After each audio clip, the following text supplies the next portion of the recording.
आषाढी एकादशी या दिवसाचे महत्त्व नव्याने सांगायला नको. भगवान विष्णू आणि माता लक्ष्मी यांना समर्पित हा दिवस.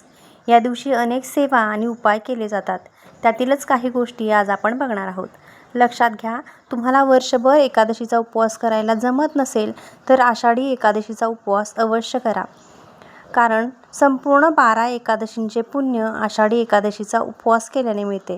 मात्र तुम्हाला जर काही आरोग्याबद्दल तक्रारी असतील तर BP असेल, शुगर असेल, थायरॉईड असेल, कोणतीही कारणं असतील की ज्यानं तुम्ही त्रस्त असाल तर उपवास धरू नका.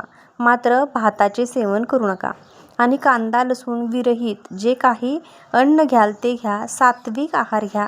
या दिवशी ज्यांना शक्य आहे त्यांनी उपवास नक्की धरा. आता तुम्हाला सांगितल्याप्रमाणे 24 तारखेला संध्याकाळी 6 वाजल्यापासून आपल्याला एकादशीचा उपवास धरायचा आहे आणि तो 26ला सकाळी सोडायचा आहे. हे तुम्हाला कळलंच असेल. पारणे म्हणजे समाप्ती ज्याला आपण म्हणतो ती 26 तारखेला सकाळी आहे. 5वा दिवस असेल तर तुम्ही अवश्य एकादशीची पूजा करू शकता, काहीही हरकत नाही आहे. 4था दिवस असेल तर मात्र करू नका. आणि कृपया म्हणजे आपल्याला थोडक्यात असं की या गोष्टीचे आपल्याला दोष लागतात आपल्यामुळे, त्यामुळे काही अशा गोष्टी करू नका की ज्यानं तुम्ही सेवा करूनही त्याचं फळ तुम्हाला मिळणार नाही आहे. नामस्मरण करा. घरातल्या लोकांना पूजा करायला लावा. हे तुम्ही अर्थातच करू शकता. नामस्मरणाला कुठलेही बंधन नाही आहे. लक्षात घ्या, ध्यानी मनी कुठलेही बाकीचे विचार करण्यापेक्षा मनात जर देवाचे नामस्मरण केले तर त्यातून फायदा काय होतो तर भगवंतांच्या सोबत आपण सतत राहतो. या दिवशी आता एकादशीच्या दिवशी तुम्हाला 5 दिवे लावायचे आहेत. ते दिवे कोणते, कसे याची सविस्तर माहिती आपण बघणार आहोत. एकादशीला संध्याकाळी साधारण 5, 6, 7, 8 या दरम्यान म्हणजे 5 वाजल्यानंतर हा उपाय आपल्याला करायचा आहे. आता पावसाळा आहे त्यामुळे मी तुम्हाला नाही सांगणार की कोणत्याही मंदिरात वगैरे जाऊन दिवा लावा. मात्र संध्याकाळी दिवाबत्ती करा आणि एक तुपाचा तेलाची समय जे काही आपण दररोज दिवाबत्ती करताना सकाळी पूजा झाल्यानंतर संध्याकाळी आपल्या देवासमोर भगवंतासमोर लावतो तर ते लावून घ्यायचं. एक तामण घ्या, स्टीलचं घ्या, काही घेऊ शकता. फक्त स्टीलचं ताट हे देवाचं असावं, जेवणातलं वापरलेलं वगैरे नसावं. त्यामध्ये आपल्याला सर्वप्रथम 5 दिवे तयार करायचे आहेत. 5 दिवे पंती म्हणजे दिवाळीत आपण जी लावतो ती मातीची पंती असू शकते, स्टीलची असू शकते, पितळेचे चालतात, कणकेचे चालतात. कोणतेही 5 दिवे या दिवशी आपल्याला घ्यायचे आहेत. त्यामध्ये चिमूटभर हळद आपल्याला घालायची आहे. पीठ जे आपण मळतो, जर कणकीचे दिवे बनवत असाल तर पीठ जे मळतो ना तर त्याच्यामध्ये आपल्याला चिमूटभर हळद ही घालायची आहे आणि पीठ घट्ट मळायचं आहे. अगदी छोटे छोटे दिवे करायचे. त्यात तेल मावेल म्हणजे कमीत कमी तेल मावेल असे छोटेसे दिवे बनवायचे. खूप मोठे नाही बनवले तरीही चालू शकतं. खूप वेळ प्रज्वलित राहतील असंही तुम्ही करू शकता. तुमच्या ऐपतीप्रमाणे तुम्ही दिव्यांची साईज छोटी किंवा मोठीही ठेवू शकता. त्यामध्ये तुम्हाला तुपाची वात किंवा तेलाची वात घालायची आहे. आपल्या ऐपतीप्रमाणे तुपाची किंवा तेलाची जे शक्य असेल तर त्याची वात घालायची. वात कधीही सिंगल घालायची नाही, डबलची वात करून घालायची. जर तुमच्याकडे तुपाच्या वाती उपलब्ध असतील तर तुपाची एक फुलवात असेल तरीही ती तुम्ही लावू शकता. फुलवाती ज्या असतात माहिती आहे ना, गोल असतात तर त्या फुलवातीसुद्धा तुम्ही त्याच्यामध्ये लावू शकता. देवासमोर हे दिवे ठेवायचे. दिवे लावून त्याची पूजा करायची. पूजा करताना हळद, कुंकू, अक्षदा, एक फूल, 5 दिव्यांमध्ये एकच फूल अर्पण केलं तरीही चालेल. प्रत्येक दिव्यामध्ये अगदी 5ही दिव्यामध्ये एक चिमूट हळद आपल्याला घालायची आहे. आठवणीने या दिवशी दिवा आणि हळदीचे खूप उपाय या दिवशी केले जातात. जे मी तुम्हाला सांगते तर ती गोष्ट आवर्जून करा. दिवा लावताना त्याच्यामध्ये थोडीशी चिमूटभर हळद घालायची आणि त्यानंतर त्या ताम्हणाला स्पर्श करून म्हणजे आपण ते ताम्हण हातात घेऊन ओम नमो भगवते वासुदेवाय या मंत्राचा तुम्हाला 5 ते 10 मिनिट एवढा तुम्हाला जप करायचा आहे. जितका वेळ तुम्हाला जप करता येईल, 108 वेळा किंवा 11 माळी करा. कितीही वेळा तुम्ही करू शकता. तुमच्या वेळेनुसार तुम्ही करू शकता.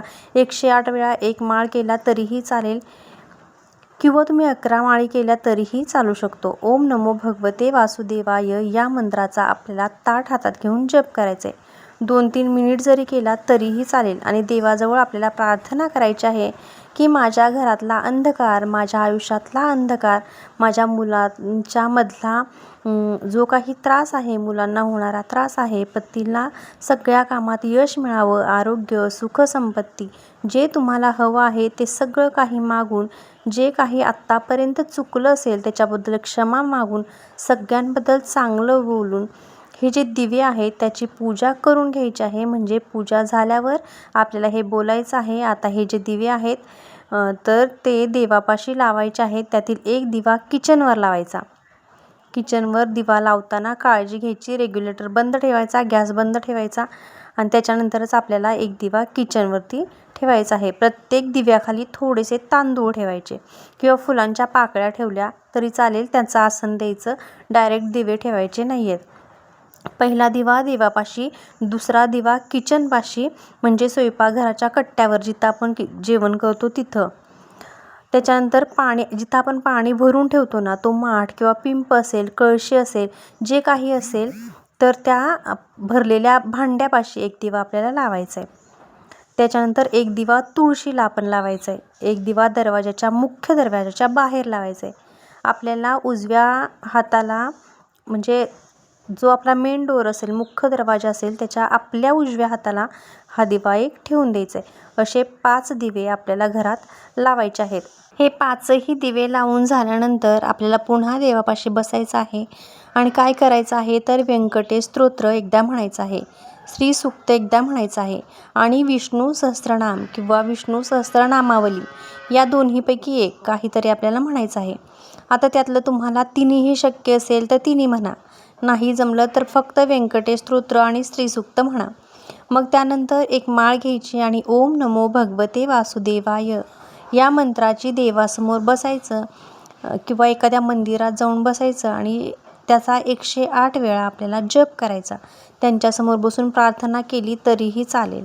आता जे कणकेचे दिवे लावले असतील तर दुसऱ्या दिवशी त्यातल्या वाती काढून टाकायच्या, कणकेचे गोळे करायचे आणि ते झाडाखाली पाण्यामध्ये किंवा गाईला घालून टाकायचे. बाकी पितळेची, स्टीलची, मातीचे दिवे लावले असतील तर ते तुम्ही पुन्हा धुवून घरामध्ये वापरू शकता. ह्या वाती ज्या आहेत तर त्या कापरासोबत पूर्ण जाळून टाकायच्या आहेत. हा उपाय म्हणजे एकादशीच्या दिवशी संध्याकाळी करायचा आणि दुसऱ्या दिवशी मी जे सांगितलं ते दिव्यांचं किंवा वातीचं काय करायचं तर अशा पद्धतीने तुम्ही ते निर्माल्यामध्ये टाकून देऊ शकता. या दिव्यांचा फायदा म्हणजे दिवा लावल्याचा फायदा असा आहे की 100 गायांचं दान केल्याचं, 100 व्यक्तींना जेवण घातल्याचं म्हणजे महाप्रसाद दिल्याचं पुण्य आपल्याला लागतं. आत्ताच्या महागाईच्या काळात आपण फारसं दान करू शकत नाही. खूप इच्छा असूनही आपण जास्त दानही करू शकत नाही. थोडंफार करतो म्हणून तर आपण दीपदान करत असतो. तर हे दीपदान बिना खर्ची आणि चांगलं दान आहे. म्हणून तुम्ही बाकीचं काहीही जमलं नाही तर या दिवशी दीपदान अवश्य करा. आता हे दीपदान का करायचं, कशासाठी करायचं हे आपण बघितलं. तुम्हाला जर पुण्य हवं असेल तर या दिवशी हे 5 कणकीचे दिवे अवश्य लावा. तुम्हाला माहिती कशी वाटली हे कमेंट बॉक्समध्ये नक्की सांगा. व्हिडिओ आवडला असेल तर व्हिडिओला एक लाईक आणि हाईप हे नक्की करा. चॅनलवरती नवीन आलेला असाल तर चॅनलला सबस्क्राईबही करा. धन्यवाद.